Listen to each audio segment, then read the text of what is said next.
गुरु प्यारी साध संगत जी, आप सभी को राधा स्वामी जी।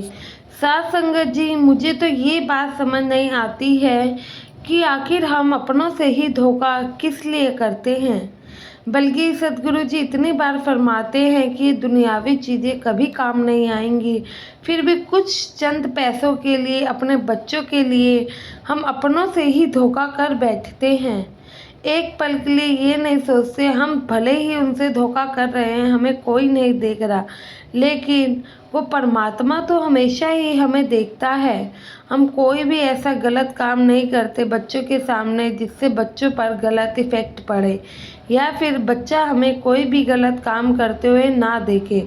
लेकिन जब हम खुद गलत काम करते हैं, ये नहीं सोचते इतना बड़ा परमात्मा हमें देख रहा है, तो कैसे हम उनके सामने ही धोखाधड़ी कर सकते हैं। यह घटना भी कुछ ऐसे ही है। उससे पहले साथ संगत जी, आपसे विनती है संगत के अपने इस चैनल को सब्सक्राइब जरूर कर लें, ताकि आप भी नई नई साखियाँ सुनते रहें। साथ संगत जी, एक सत्संगी परिवार था जो कि शहर में रहता था। इनका जो कि पापा थे, इनकी ज़मीन थी जो कि गांव में थी। अब यह लड़का बड़ा हुआ, यह परिवार सत्संगी तो था ही, इनका लड़का पूरा परिवार हर बार भंडारे में भी जाते रहते थे। अब इनका लड़का बड़ा हो चुका था। इनके लड़के ने सोचा, क्यों ना मैं अब खुद का बिजनेस कर लूँ, बाहर नौकरी करने से तो बेहतर ही है। लेकिन साथ संगत जी, बिजनेस करने के लिए पैसा भी चाहिए ही होता है।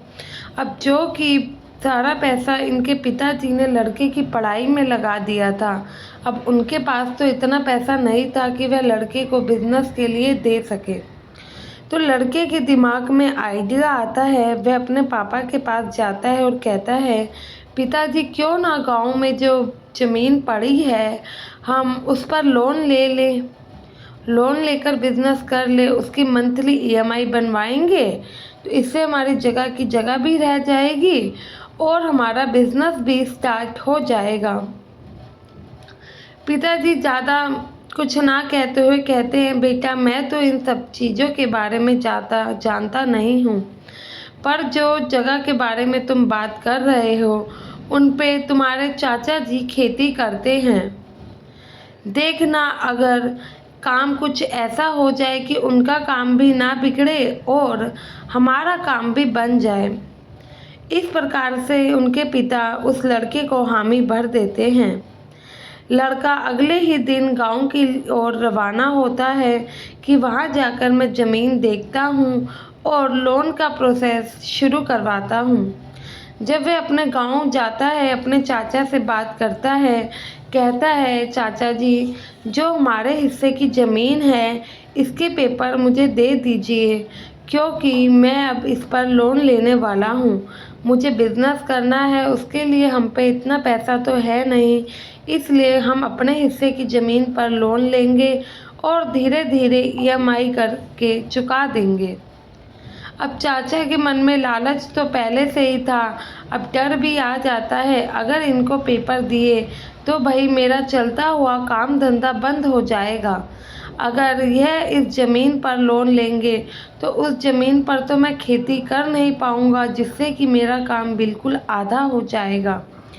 यह बात चाचा के मन में आती है। तो चाचा जी उस समय तो लड़के के आगे रिएक्ट नहीं करते हैं, लेकिन रात में बैठकर खूब सोचते हैं कि क्या किया जाए जिससे उनका कोई भी नुकसान ना हो। फिर अगले दिन चाचा अपने भतीजे से कहते हैं, बेटा तुम्हें बिजनेस करने के लिए पैसे ही तो चाहिए ना, क्यों, और तुम मंथली ईएमआई भी भरोगे ही, और तुम उसके बदले अपनी ज़मीन को बैंक में गिरवी भी रखोगे। तो लड़का कहता है, हाँ जी चाचा जी, बिल्कुल ऐसे ही। तो चाचा कहते हैं, क्यों ना बेटा तुम अपनी ज़मीन मेरे पास गिरवी रख दो, जो तुम्हें पैसा चाहिए मैं दे देता हूँ, महीने के महीने जैसे तुम बैंक को चुकाओगे वैसे ही मुझे चुका देना। तो लड़का इस बात के ऊपर कहता है, क्यों न, ठीक है चाचा जी, इससे बेहतर और क्या ही हो सकता है। लेकिन चाचा जी हमारी आपस जारी है, तो कुछ भी करने से पहले हम इस फॉर्मेलिटी के लिए एक पेपर बनवा लेते हैं, जिससे आपको भी कल को दिक्कत ना हो और मुझे भी। तो ये लोग एक कानूनी कागज़ बनवा लेते हैं जिस पे सारी बातें लिखी होती हैं कि ये लड़का इतने समय के लिए चाचा जी से लोन ले रहा है और इतना रुपये का लोन ले रहा है, उसके बदले उनकी ज़मीन चाचा जी के पास गिरवी रखी हुई है।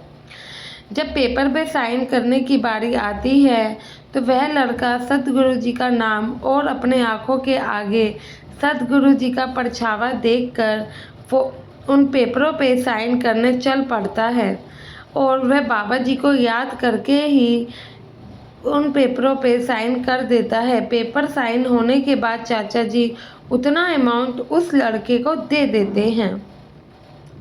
अब लड़का अपना शहर में रेस्टोरेंट का बिजनेस चालू करता है, जो कि सद्गुरु की कृपा से काफ़ी अच्छा चलने भी लग जाता है। बिजनेस अच्छा चलते चलते वह लड़का अब हर महीने ढंग से और टाइम से अपनी ईएमआई भी पहुंचाने लगता है। गांव दूर था तो लड़का ईएमआई देने खुद नहीं जा पाता है, बल्कि किसी रिलेटिव के हाथ, या फिर आजकल तो ऑनलाइन का सिस्टम है ही, तो वह उनके बैंक में डाल दिया करता।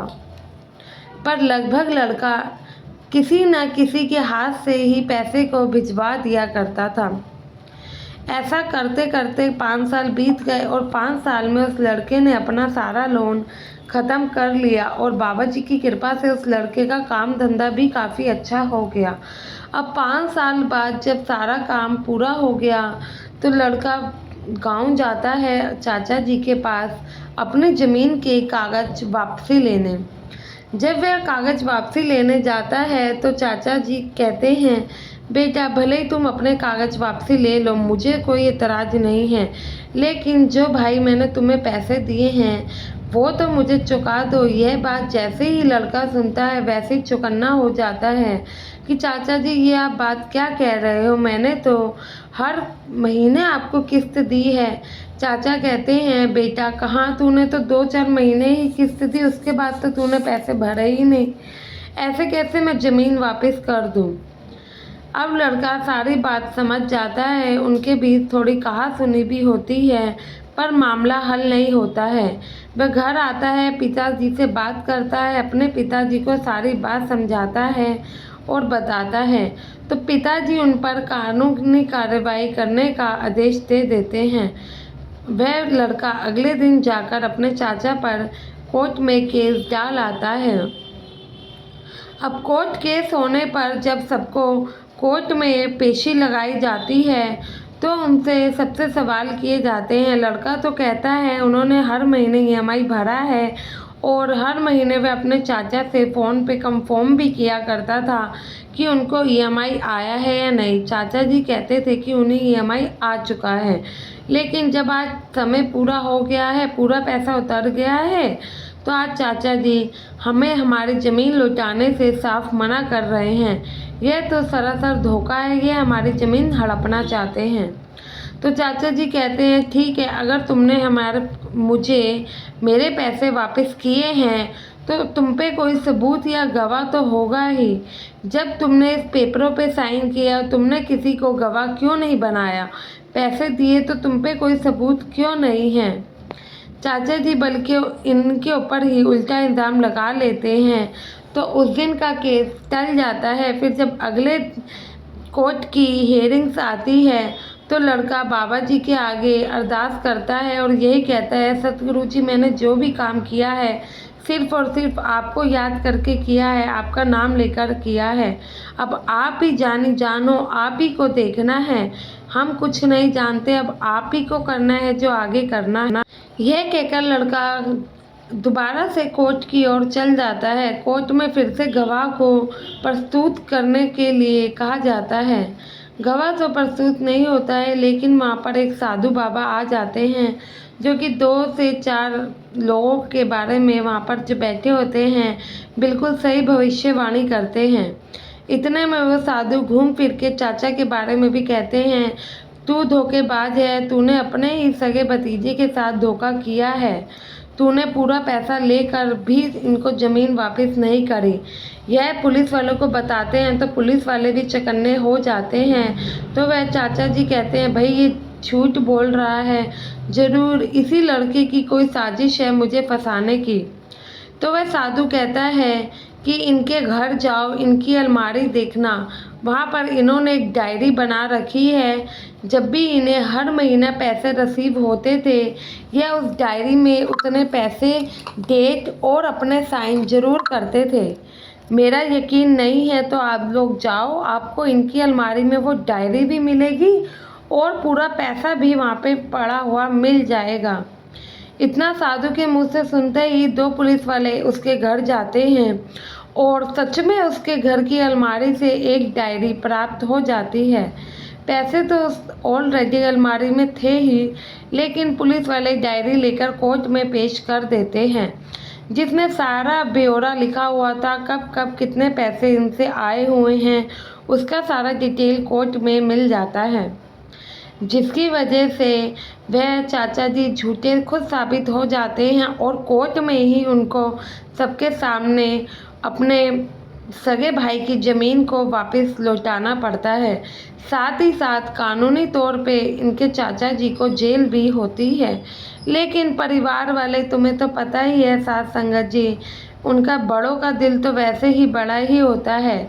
तो इनके बड़े भाई अपने भाई की गलती को माफ़ कर देते हैं और इनकी जो सज़ा होती है उसे भी माफ़ करवा देते हैं और अपना केस वापस ले लेते हैं, जिनकी वजह से इनको कोई भी सज़ा नहीं मिलती है। साथ संगत जी, कैसे इन्होंने अपने सगे ही भाई और भतीजे के साथ धोखा किया, क्यों किया? सिर्फ और सिर्फ चंद ज़मीन के टुकड़ों के लिए या चंद पैसों के लिए? यह ज़मीन, ये पैसे किसके काम आएंगे? घर परिवार वालों के। ऊपर जाकर किसको कैसे मुंह दिखाओगे? परिवार वाले तो ऊपर जाकर जवाब नहीं देंगे ना। तो आशा है इस साखी के माध्यम से आप भी कभी भी किसी का अगर 1 रुपया भी आपके पास आ जाए, पूरी शिद्दत से उन्हें लौटाइएगा, कभी किसी का 1 रुपया भी नहीं, क्योंकि यह हमारे कर्म बनाता है, जो कि हम पे फिर कर्मों का भार चढ़ जाता है। साथ संगत जी, संगत के इस चैनल को सब्सक्राइब कीजिएगा और कमेंट में राधा स्वामी ज़रूर लिखिए जी। गुरु प्यारी साथ संगत जी, आप सभी को राधा स्वामी जी।